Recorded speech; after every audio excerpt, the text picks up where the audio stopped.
Welcome to the Quotivation Podcast. Together, we will unlock inspiration, one quote at a time.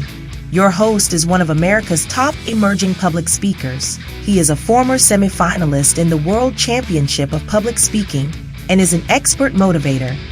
Please welcome Jody Powell.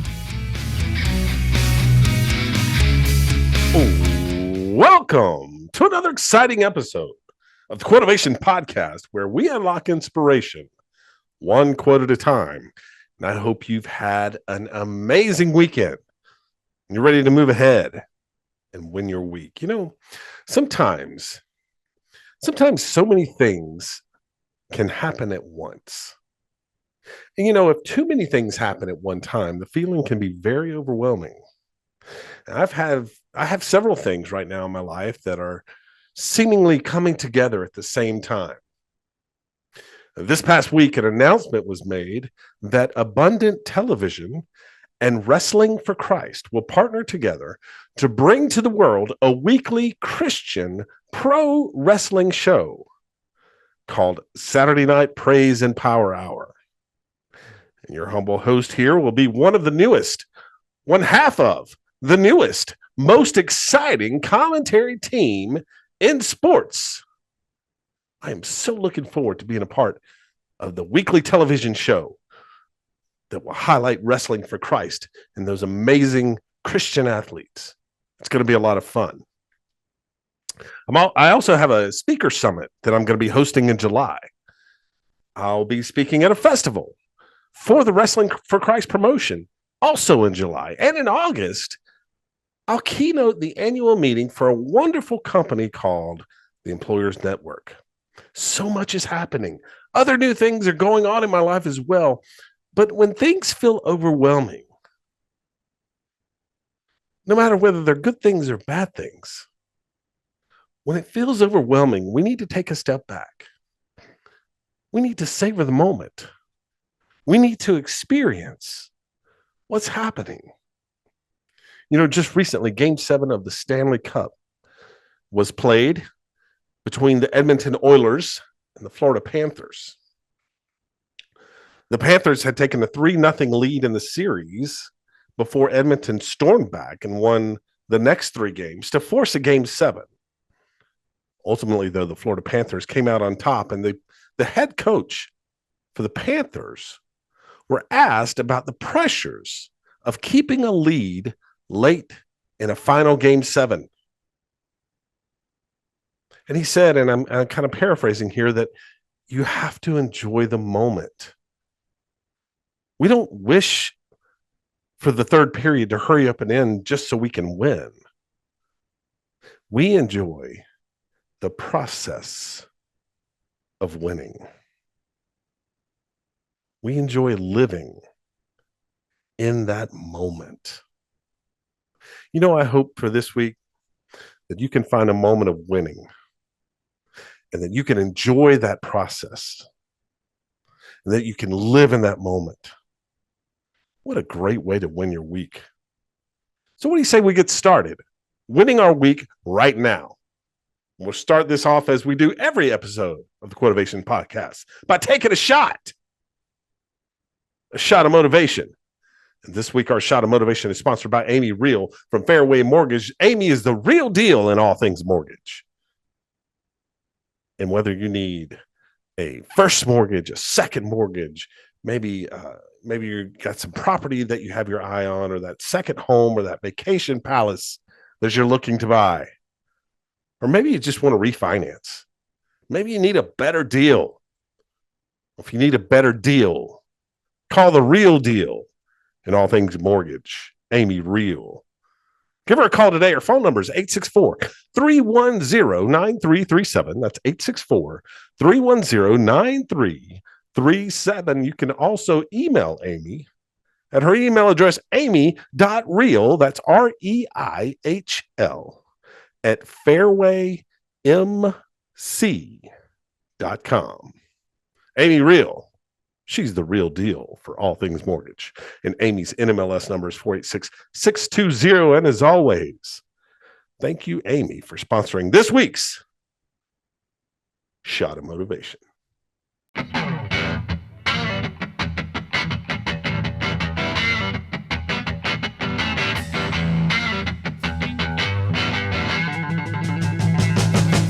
It's time for a shot of motivation, where the vibe's like taking a shot, but the high is pure inspiration. This is a quick, powerful boost of motivation to fire up your spirit. Get ready for a rapid infusion of uplifting stories, impactful quotes, and game-changing ideas. It's the swift, potent dose you need to amp up your game and win your week. It's a shot of motivation.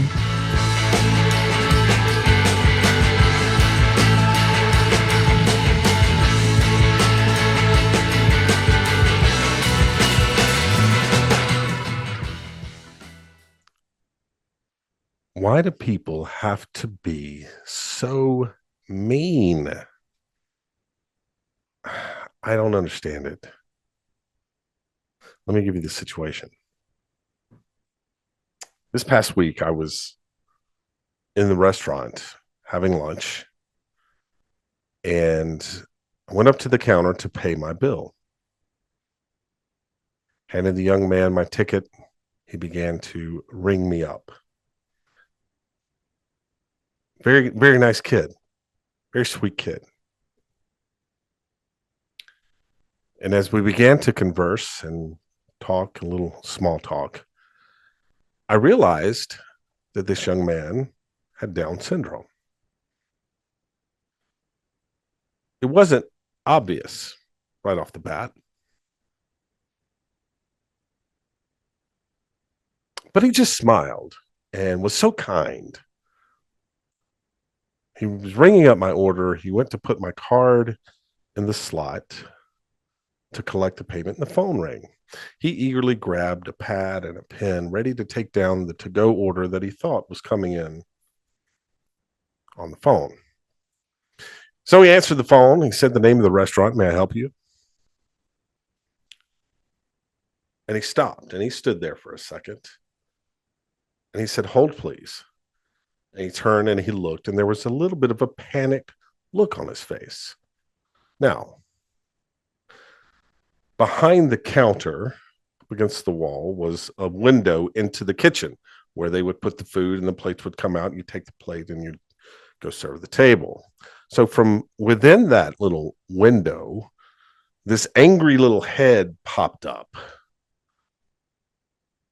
and a booming voice shouted out, Dennis, what's the problem? Who's on the phone? And Dennis turned and looked at this angry man and said the name of the company. I can't remember the name of it. And he said, what do I tell them? And the guy's response, number one, was very hasty, very angry, but it was also very unclear. Tell them nothing. Okay. Dennis just stood there, the receiver a little away from his head, and he told them nothing. He didn't say anything. Dennis, tell them nothing. What's the matter with you? And he looked at me, and I was as confused as he was, because he was following the instructions. And then you hear the slamming of the table, and whatever he was holding, utensils, whatever, rattled in the back. And this little man comes storming around the corner, jerks the phone out of Dennis's hand and said, I'm sorry, we don't need anything right now. Thank you very much. And hung up the phone. Then proceeded to berate this young man right in front of me. And I, quite frankly, had enough. I said, excuse me, do not talk to this young man in such a disrespectful tone. He followed your instructions to the letter. You told him to tell them nothing, and that is exactly what he did. Maybe you should have been more clear. The man, realizing that he was standing there causing a scene in front of customers, profusely apologized. I'm so sorry. You're right. Should have never reacted that way. I've overreacted. I'm so sorry, Dennis. I'm sorry. Scurries off to the back to the kitchen. Dennis turns to me and smiles. I know that smile. You're welcome, Dennis. Later in the week, I go back into the restaurant. And there's Dennis doing a fantastic job. All the while, this angry voice shouting and berating him from the back. The man learned nothing. He chose to change nothing.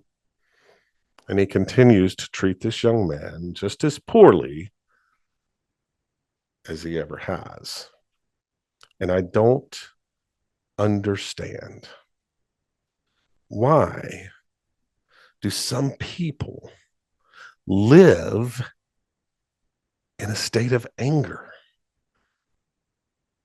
Now, listen, I've blown my stack. I've yelled from time to time. I've raised my voice. I've been sarcastic. I've said things I shouldn't have. And I get it. Sometimes that just feels good to get it out, to get it off your chest. In a sadistic way, sometimes it feels good to hurt those, especially those who are closest to us, because we know in the end they'll forgive us. And so we say things to satisfy this hunger, this thirst for blood. And yet every time when the temper cools, when logic returns, when anger subsides, you're left feeling empty. You're left feeling ashamed, guilty, unsatisfied.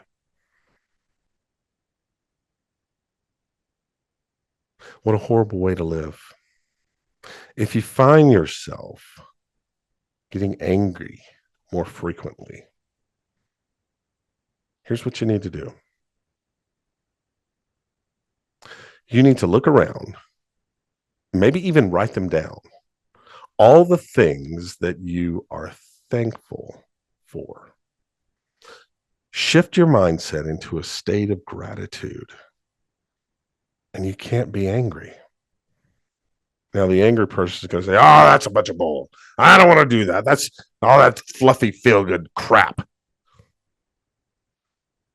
Well, yeah.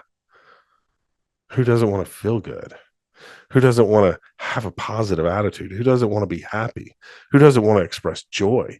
Who doesn't want to be grateful for all that we have? If you don't want to get any of those things, then what are we doing? What are you doing here? What are you accomplishing? What are you succeeding in?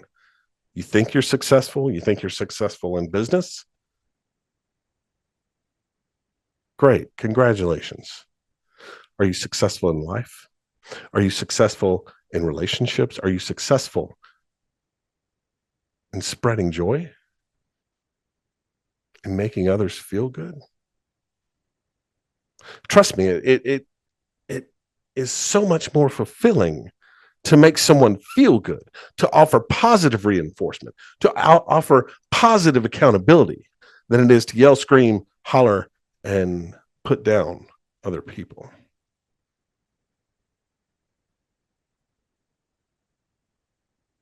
That's why leadership by fear never, ever works. It just doesn't. So if you find yourself in a state of anger, in a state of frustration, more than usual, write down the things you're grateful for. Be thankful. Change your mindset. Express your gratitude. And the anger goes away. And suddenly you look around and realize, I just won my week. That's your shot of motivation for the week. I want to thank Amy Reel, the real deal in all things mortgage, for sponsoring this week's shot of motivation. This has been a shot of motivation from America's leading emerging speaker, Jody Powell. We hope it helps you win your week. All right, let's get to our special guest this week. For over 25 years, Fred Talisman has had a dual practice as a licensed results-based marriage counselor and a second practice as a business consultant. He is most known for his mastery as a relationship coach and has shown thousands of his clients how to improve, revitalize, and or to save their relationship to keep the family together, even without their partner's cooperation or involvement in the process. Kelly Calabrese, personal trainer of the year and America's fitness, nutrition, and lifestyle expert, said about Fred, Fred Talisman is one of the top marriage counselors in the country and is on a mission to save relationships, keep families together, and to show you how to make your relationship fully work for both of you. If your relationship has gotten off track or you just know there can be more, Fred can show you how to turn it all around and take things to the next level. Joel Roberts, former primetime host at KABC Radio, said about Fred. Fred Talisman, a licensed marriage counselor for over 25 years, saves and revives a dying relationship. How does he do it? Well, he's not the stereotypical marriage counselor who sits back and says, and watches couples get more and more polarized as they further talk themselves out of their relationship by giving their laundry list of built-up hurts and resentments. If a couple is drowning, he's the lifeguard, and he jumps in and does whatever it takes to save them, to buy them a second chance, a turning point. When it comes to saving a relationship, he's a bulldog. If there is a way to do it, he won't let go until he finds it. I think his strategies are a gift to couples. Ladies and gentlemen, please welcome to the Quotivation Podcast, Fred Talisman. Fred, how are you, buddy? I'm great, Jody. I'm happy to be here. Oh, I'm excited to have you here. This is going to be just a fantastic conversation. I look forward to talking about what's going on in the world of relationships. How are we going to talk to our audience about pulling those relationships out of the miry pits and out of those contentious relationships and putting them on a good path? Tell us a little bit about what you do, Fred, as a marriage counselor, and a little bit about yourself. Well, let me tell you about my turning point. Yeah. So I came home one day from a meeting, and I noticed that our walls were empty. They were bare. That all the art had been stolen. That we had a break-in.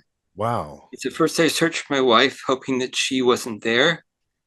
No harm had come to her, and she wasn't there, thank God. And so I'm looking all around to see what they took, and then I see the note. And the note said, it was from her, and it said, "I love you, and I can no longer be with you. In any further communication, here's my attorney's name and number." Oh, wow. And I was devastated. I felt ashamed. I felt humiliated. How could I, a trained marriage counselor, wind up in this position? Yeah. And that put me on a search, and because I had no idea how unhappy she was. Sure. I knew how unhappy I was. We'd been to two marriage counselors, very well known, and each time we'd gone to them, they made things worse. Story I've heard numerous times from clients. Yeah. Going to other marriage counselors, my experience too. And so I became a man on a mission because I realized that the therapist, marriage counselors, not trained to save relationships and make them work, including me. So I spent years looking for what actually works. And that's what I do now. That's what I practice in my second marriage. My wife and I have been together for over 28 years. Wow. And we have a great relationship, and I practice what I teach. That's amazing. So tell me a little bit about the things that you experienced that weren't really working, whether it be from the standpoint of you being the therapist or in your personal situation. What wasn't working with the therapy and with the counseling? Well, traditional therapy, people kind of have association with that. It's a place to just kind of let it fly. Mhm. They somehow think that they have that when the session's over, their partner has amnesia for what was said and how it was said. Hmm. Never, ever, ever true. Yeah. Whatever you say in a marriage counseling session can and will be used against you by your partner It's for a like you really should, long time. it's like you should be read your Miranda rights when you go into counseling. Like, listen, whatever Yeah, you say, it's going to be held against you later on. I read them the rights. Do you really? Yeah, I do that. That's I great. say you have to be very careful what you say. This is not a safe environment. So then how do you get to the root of the issue if there is concern about really opening up and sharing some of the feelings or issues that may be causing some conflict in the relationship?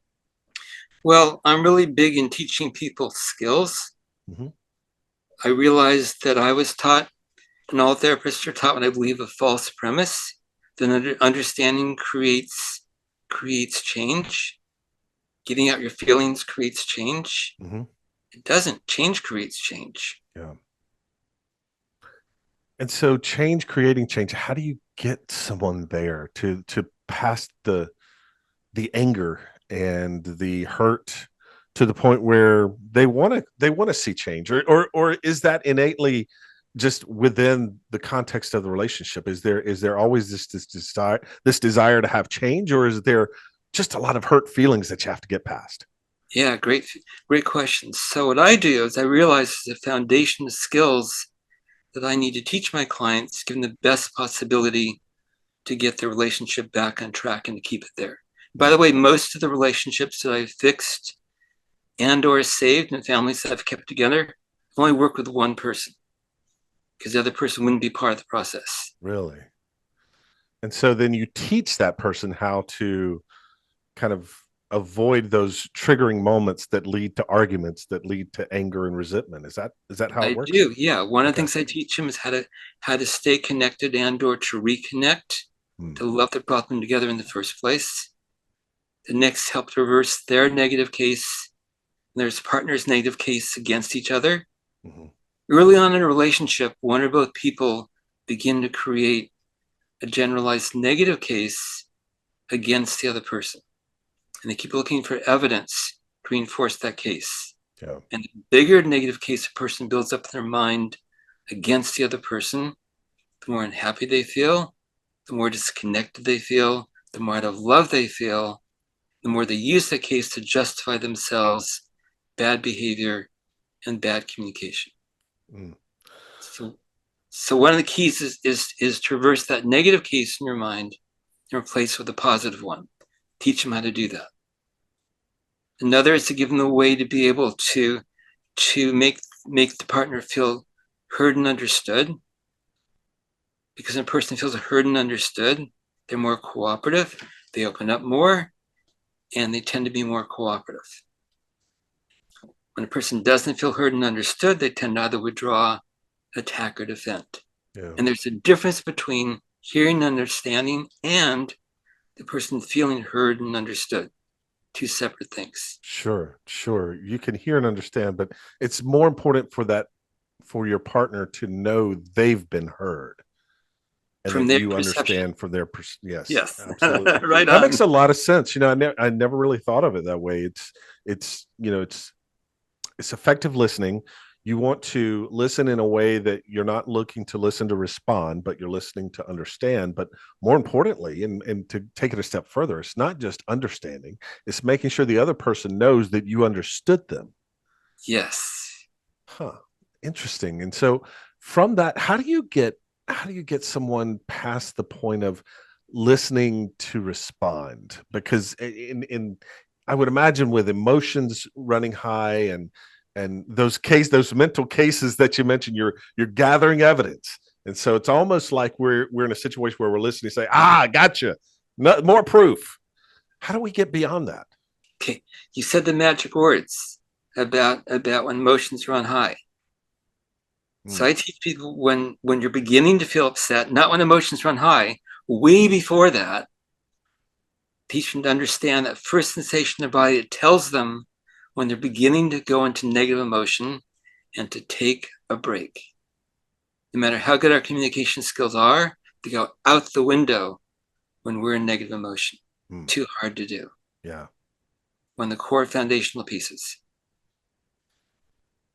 Boy, I that's got to be difficult for some, and I would imagine it takes a lot of practice and a lot of skill building. How do you teach someone how to do that in a way that that they can practice and they can perfect that, or not perfect it, but at least get really good at that skill without creating more contention within the relationship?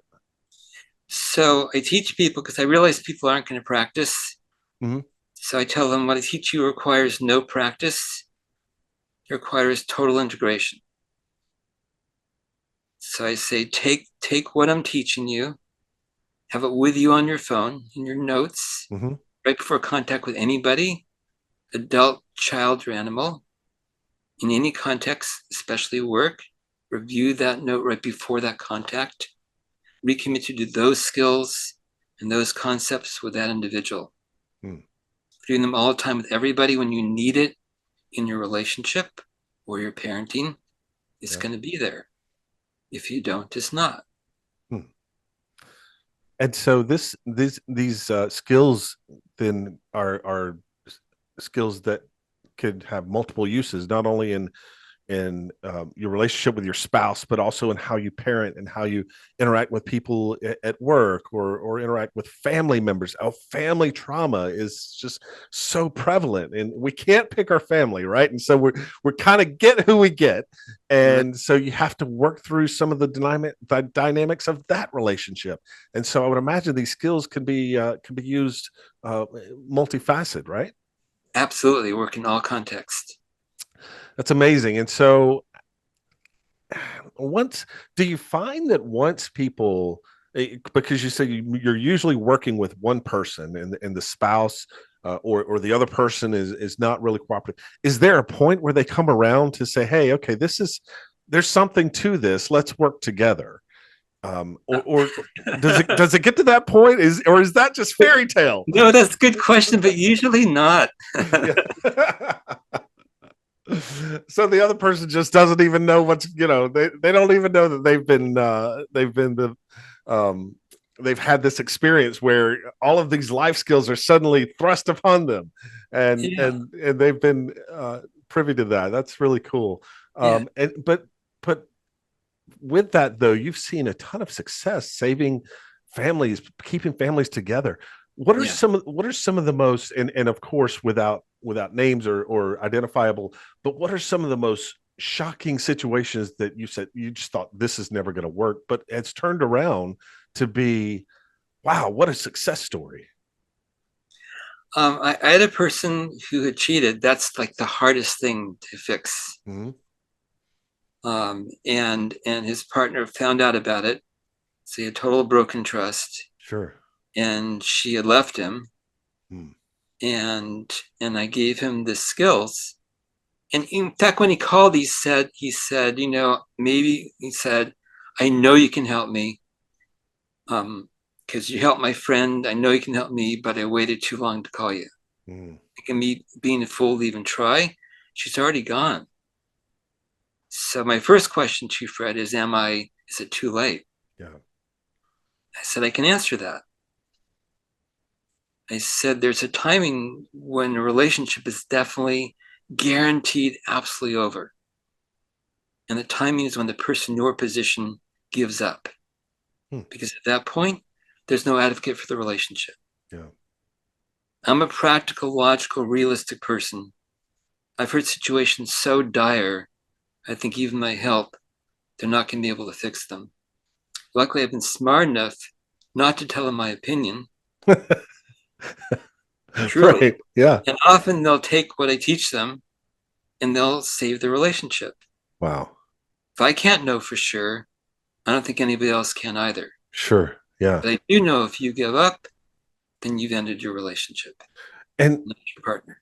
And the other thing with that too is even I would imagine that even if, in your opinion, this is going to be a tough one for you to come out of, but here are the skills, and you go through the process of teaching the skills, and whether that relationship is salvaged or not, that person is prepared to re-enter new relationships, to be a better person going into them, a better communicator. And so regardless of whether it's too late for this one, I would imagine those skills are so invaluable just moving forward to be just a better person. Yeah, that's a great point. That's what I tell my clients. I say, my goal, no matter what happens, is that you win.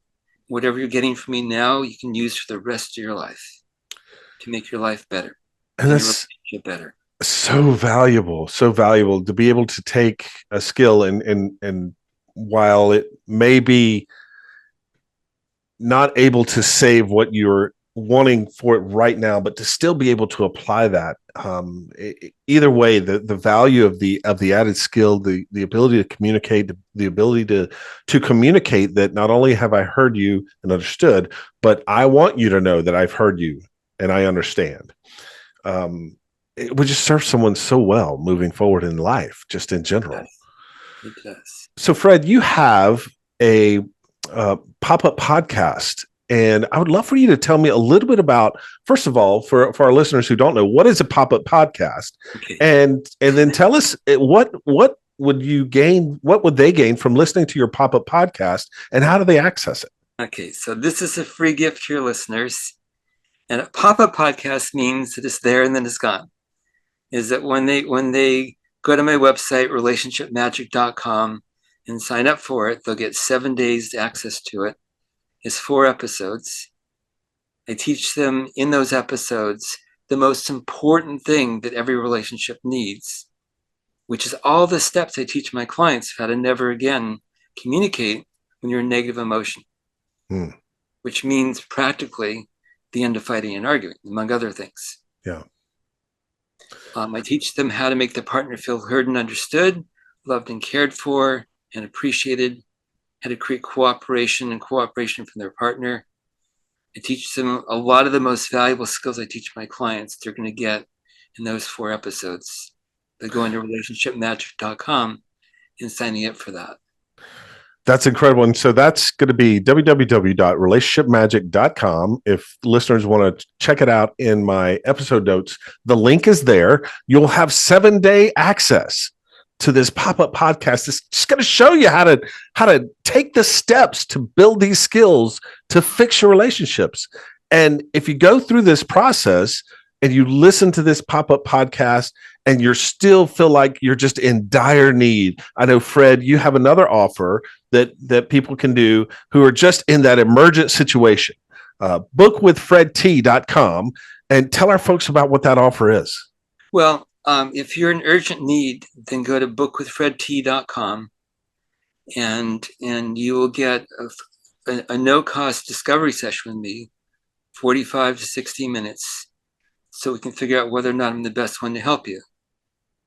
And that's valuable right there. And you said it, Fred. I mean, you need to be able to figure out if you're going to be able to help, and not that it doesn't work for everyone, but there has to be this schisma, this connection that you have with your clients in order for this kind of thing. There needs to be just an inherent trust. Am I right in that? Yeah, that's true. Absolutely. And so if you're in an emergent situation, relationships in dire straits, bookwithfredt.com, get the no cost 45 to 60 minute virtual relationship discovery session. Can be done anywhere, wherever you are. Fred can book it. It will be done virtually. You'll have that. But if you're in a situation where you're like, I'm just not sure things are working out, definitely go to relationshipmagic.com, get that pop-up podcast, have a listen, put into practice some of the things that you learn there, and then decide, hey, maybe I need to reach out to Fred and really go through the process. It'd be great if both of you would do it. But even if your partner is not willing, give Fred a call, reach out to him. And he is the guru of relationship saving. And he will dive in and help with your relationship today. Fred, all of that is incredible. I really appreciate the free offers. I love the pop-up podcast. I'm going to be downloading it just to listen to it, to learn these skills, because my wife will tell you I could be a better communicator. She loves me to death, but gosh, I could be a better communicator. And so I'm definitely going to check out that pop-up podcast. I want to learn those skills as well. I'm excited to do that. All right, Fred, I can't wait to get into this. I've been waiting for this quote. Let's jump in. Let's get into your quote. Tell me first the quote and then who said it. Okay. I gave you two quotes. So do you want the stranger's quote or the other quote? The Trekkie quote. Okay. My quote is, I don't believe in the no-win scenario. And that's credited to James T. Kirk. James T. Kirk, ladies and gentlemen. That's exactly right. Star Trek II, The Wrath of Khan, James T. Kirk. I don't believe in no-win scenarios. Fred, tell me, in all seriousness, beside the fact that you and I can talk about Star Trek for the next probably 2 hours, tell me why I don't believe in no-win scenarios is a powerful quote for you. I think it's a really useful belief. It may not be true 100% of the time, but if you have that assumption, that attitude, you don't believe in no-win scenarios, and you put up the time to see who has your answers, your fixes, they're usually out there. Yeah. It's a powerful quote in terms of mindset. And I think that's where we always have to start when we're thinking about situations that we're facing, problems we're facing, whether it's relationships, whether it's work, whether it's financial, whatever. A lot of the solutions are simply found by changing mindset. And if not accepting a no-win scenario, if things look dire, things look like there's no way out of this, there's always a way. And finding that belief will absolutely change the way you think about things. And in the movie, with James Kirk, Captain Kirk was talking about how he beat the Kobayashi Maru, right? The scenario. That was the context. Yeah, and so the scenario was literally a training process for cadets at Starfleet. There was absolutely no way to win it. It was designed that way until James Kirk reprogrammed it to allow for an out. And people say, "Oh, you cheated! You cheated!" Well, no, he just changed. He said, "I changed the parameters of the test," which is amazing. And so when we think about situations that we're in where it just feels like there's no win, I think it comes down to, well, what changes can we make to change the parameters of the situation that we're in? And I would imagine that's true in relationships, right? That is. When I've got a problem in my life, I look for who's the best expert I can get coaching from to fix that problem. Relationship, that's me. For other problems, there are other people out there that are great, that make it not a no-win scenario. Yeah.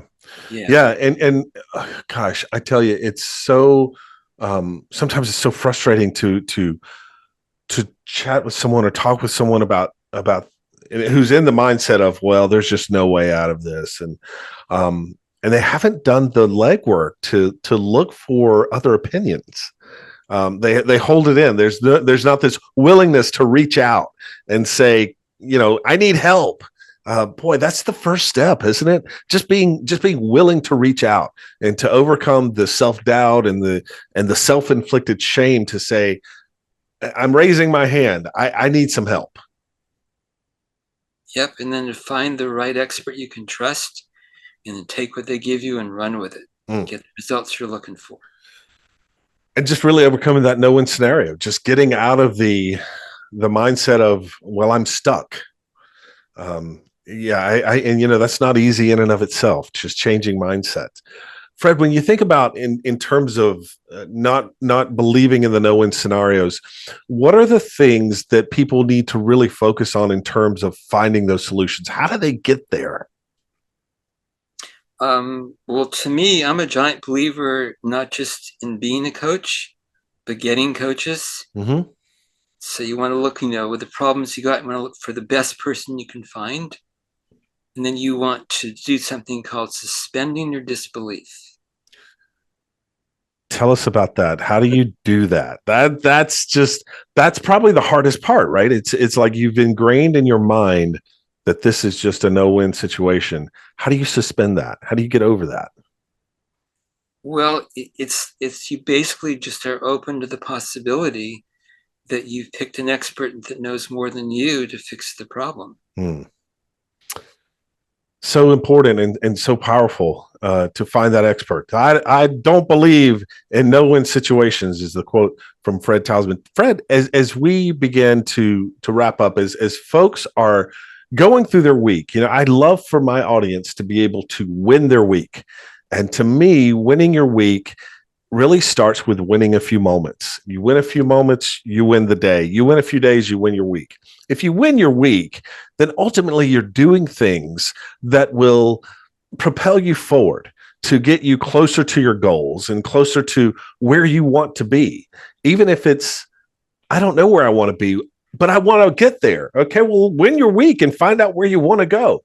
So with this quote, how can people say, well, I don't believe in no-win scenarios either. How can people apply this quote to go out in their week and win their week, no matter what they're facing? Okay, I have a quick story for you. Yes, love stories. Okay, so when I was single, I dated a woman. One time she said to me, I wished you talked to me and treated me the way you talk to and treat your cat. And I thought about that, and I adored that cat. And I realized there's nobody ever in my life I had talked to and treated better than that cat. And that was one of my turning points in my life. Wow. I vowed to treat that girlfriend and everybody from then on in my relationship, human and animal, as good as I talked to and treated that cat. Wow. All of us have somebody in our life at some point in our present or our past that we've talked to and treated the best. That's how when you talk to and treat your partner, your kids, and everybody else you have contact with. And you'll win your week, you'll win your life. Love that. That is great advice. It's not easy to follow at times, and because there are a lot of people that we come in contact with that we don't want to talk to them nicely. They get on our nerves, but really focusing on being able to just show human kindness. And that's what it comes down to. It's just being able to express human kindness, express love for your fellow man. Gosh, we just need to get back to that. That would solve so many issues that we face right now as a society. It's just the decency to each other. I think it's been lost. Well, Jody, a way to find that has to do, because I've heard you in some of your podcasts talking about personal responsibility. I'm a giant fan of. So a lot of what makes a relationship work is your integrity with yourself, with how you want to be as a partner. Sure. You think relationship is 50-50. That approach is doomed to fail. People use that as a rationale. Well, I'll treat you good if you treat me good. I'll treat you bad if you treat me bad. Doomed to fail. When you have integrity with yourself, then you treat your partner the best way possible at all times, because that's your commitment to yourself as their partner. That's exactly right. So true. I think I shared this in another episode, but I'll say it again because it's so appropriate here. Some of the best advice I got right before I got married. My father said to me, "You realize that marriage has nothing to do with you." I said, "What do you mean?" He said, "It has everything to do with her. And for her, it has nothing to do with her. It has everything to do with you." And so I think that goes to what you're saying with the 50-50. Why would you put in half of what you have to the relationship? It should be 100%. We should be putting 100% in the relationship, not only with our spouse, but with our children, with our family, with those that we like, those that we don't like. Those are the relationships that we should be focusing on, trying to really overcome some of that personality rub. How can we make this relationship work in whatever the context is? And you can't do that putting in half of an effort. So yeah, 50-50 doesn't work. Well, it's not just half the effort, it's the mindset about tying how you treat another person, how they treat you. Yeah. That when you're committed to treat them the best no matter what, I'm still teaching my clients how to address the issues and resolve them, but they don't in the meantime treat their partner badly. Sure, absolutely, and yeah, the whole idea that respect is earned, respect is given, and we should be giving. If we want respect, that's not up to us to decide if someone's going to give that to us. It's only up to us if we can give respect to someone. And you're absolutely right. It's all about what we give and what we commit and how we treat everyone. We can't control their portion. That's up to them to figure out. That's powerful. And it's the Gandhi approach to parenting and to relationship. I don't know if you know the Gandhi sugar story. I don't. Tell that. So before Mahatma Gandhi was world famous, he's famous in his country, he used to give public audiences and really basically do coaching for people in a public forum. And this woman came to him. She said, my son totally respects you. He's a sugar addict. When he eats sugar, he acts really crazy. So please tell him to stop eating sugar, and he will. Push your son in front of him, in front of her. And Gandhi said to the woman, he said, I'm happy to tell your son that. Come back with him in 3 days and I will. And then she and her son are dismissed. And his assistant is totally upset, whispers in Gandhi's ear, you know this woman's poor. They're going to be living on the street for 3 days. Why wouldn't you just tell her son now? Gandhi looked at his assistant and smiled, and he said, it'll take me 3 days to get off the sugar. One of Gandhi's core principles as a leader, as a teacher, as a husband, as a parent, is to live what he taught. Wow. So he was going to stop sugar himself before he would tell anyone else to do it. So he could be congruent. He could come from integrity. Yeah. And he told that woman's son to stop eating sugar because he was practicing what he was telling him to do. I love that. And you've said that several times, just coming from integrity, that's self-integrity. It's not a do as I say, not as I do kind of thing. It truly is being a model of how it's treating others. It's the golden rule, is it not, Fred? It's treat others the way you want to be treated. Well, it's the golden rule and it's the platinum rule. Because the golden rule is do unto others as you want them to do unto you. Right. Platinum rule is do unto others the way they want to be done unto. Oh, wow. Yes. Okay. In other words, each person's uniquely different. So Sure. you to give them in a way that feels good to them. The focus is so outward. I love that. And when we focus like that, there are no wins. There's no such thing as a no-win scenario when we focus on other people in that way. So powerful and great advice for everyone out there to be able to win their week this week. Fred, I want to thank you so much for being on the Quotivation Podcast. I've absolutely enjoyed this conversation. I would love to spend the next 2 hours talking about our favorite Star Trek moments. Unfortunately, I don't think anyone else would want to listen to that. But I do appreciate you being on the podcast. This has been fantastic. Jody, thank you so much. It's been a total pleasure. And that was Fred Talisman right here on the Quotivation Podcast. Fred, thank you so much for being on today. Your gift for helping couples save their relationship is remarkable. And in fact, Fred wants to do something special for you guys. He wants to give you a gift. And the way to access this gift is by going to www.relationshipmagic.com. And there you'll receive 7 days of free access to his 4-episode pop-up podcast series, How to Stop Fighting and to Fix, Revitalize, and Save Your Relationship to keep your family together, even without your spouse's cooperation.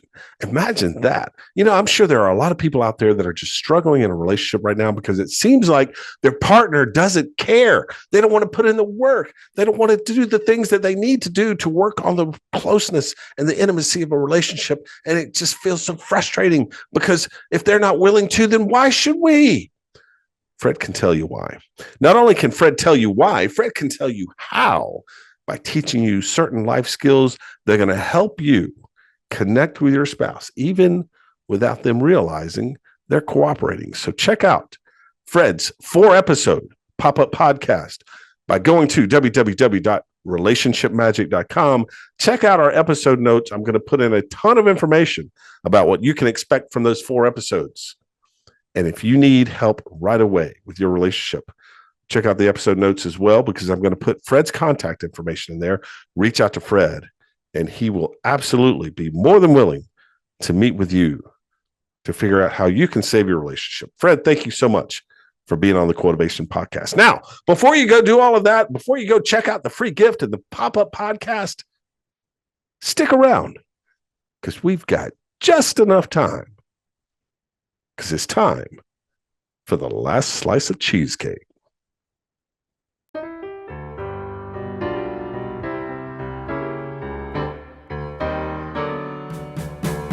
How about some dessert before you go?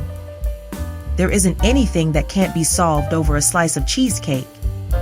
So before we wrap things up, sit back, relax, and enjoy the last slice of cheesecake.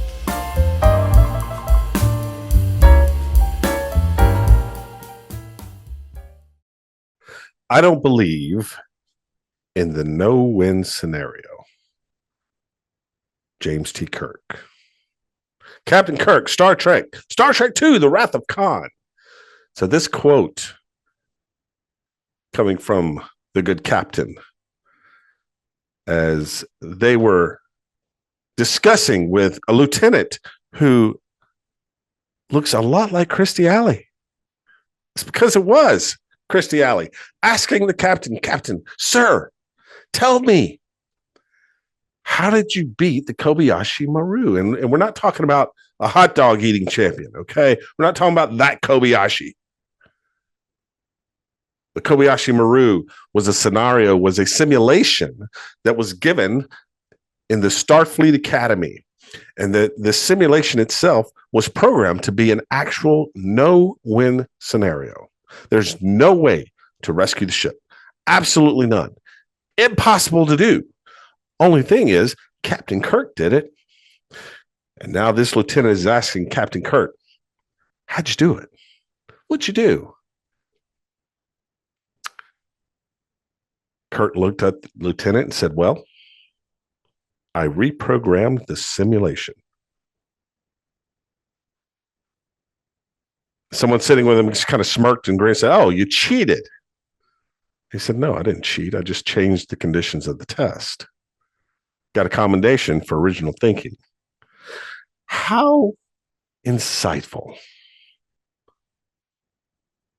When there is a no-win situation, or it feels like there's a no-win situation, what do you do? How do you overcome it? When it feels like there's just no way for you to get past something or to overcome a barrier or an obstacle. There's no way to achieve a goal or to win in a situation. What do?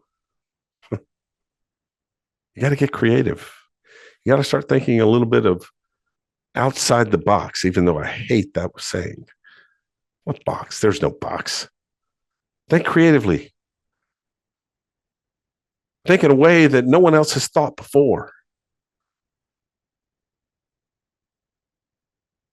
Captain Kirk decided that I will beat the simulation by reprogramming the simulation. And of course, the first thought was, oh, you cheated. You can't do that. Who said? Why not? So when we're faced with a no-win scenario, or when we're faced with a situation where it doesn't feel like that we can get out of it, much like Fred talked about, sometimes that's in a relationship.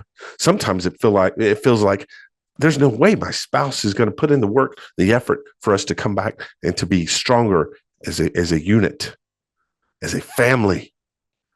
They're not willing to do it. I'm in a no-win situation. I'm stuck. Well, I don't believe in no-win situations. We've got to flip it on its head. You got to think outside the box. You got to do the things that no one expects. You got to think in ways that people will look at you and say, you can't do that. Sure, I can. Because there's always a way. There's always a way to win your week. There's always a way to achieve your goal.